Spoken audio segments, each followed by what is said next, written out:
আজকে ঢাকা বিশ্ববিদ্যালয়ের রেকর্ড সংখ্যক ভর্তি পরীক্ষার্থী সময়মতো কেন্দ্রে পৌঁছাতে পারে নাই। এটার জন্য দেখি বট বাহিনী ফেসবুকে একেবারে একদম হুলস্থুল লাগিয়ে ফেলছে।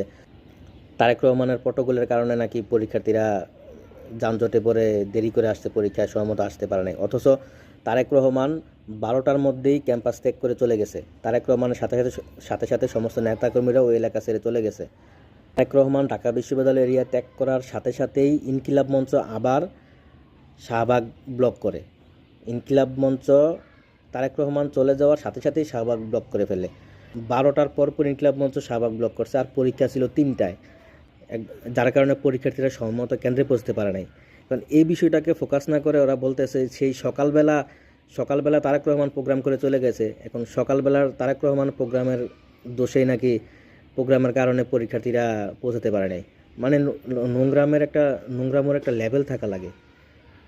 এরা যা শুরু করছে সম্মিলিতভাবে, এরা যেসব নোংরামি শুরু করছে এটার কোনো লেভেলই নাই। এবার লেভেল ছাড়া নোংরামি।